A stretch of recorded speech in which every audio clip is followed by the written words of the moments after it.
सुई सिदरन gas company ने शहरियों से गीजर चार्जेस के नाम पर हज़ारों रुपए की वसूली शुरू कर दी है। कराची की मुख्तलिफ आबादियों को कॉनिकल बैफर लोहे की रॉड भी तकसीम करके बिलों में उसकी वसूली माहाना बुनियादों पर शुरू कर दी गई। इस हवाले से तफसीलात जानते हैं खुरम गुजार की इस रिपोर्ट में। ये वो लोहे की रॉड है जिसे सुई सिदरन गैस कंपनी ने कॉनिकल बैफल का नाम दिया है। इस रॉड का काम है गीजर में मौजूद पानी को देर तक गर्म रखना। ये लोहे की रॉड सुई सिदरन गैस कंपनी की जानिब से फराहम की जा रही है, जिसकी रकम बिल में 2085 रुपए वसूल की जाने लगी है।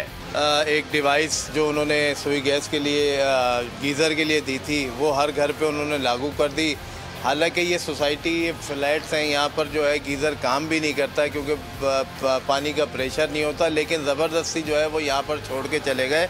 और ये गीज़र वगैरह का जो लगाया, भाई मेहरबानी करें, या आप जो अपना सिस्टम लगाया इसको क्लोज करें। तर्जुमान SSGC सलमान अहमद सिद्दीकी का कहना है कि 5 जनवरी 2023 को वज़ीर-ए-आज़म के ज़ेर सदारत तवानाई के इजलास में गीज़र में कॉनिकल बैफल की तनसीब को लाज़मी करार दिया गया था। तर्जुमान के मुताबिक इसके इस्तेमाल से सार्फिन अपने बिल में 25% बचत कर सकते हैं और मजमूई तौर पर 45% तक कुदरती गैस बचाई जा सकती है।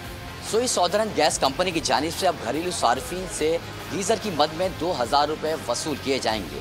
सुई सिदरन गैस का इंतज़ामिया का कहना है कि जो सार्फिन गीज़र इस्तेमाल नहीं करते उनको ये रकम वापस कर दी जाएगी। कैमरामैन नज़ाकत अली के साथ खुर्रम गुलजार, बोल न्यूज़, कराची। सब्सक्राइब करें और बेल दबाएं ताकि कोई खबर रह न जाए।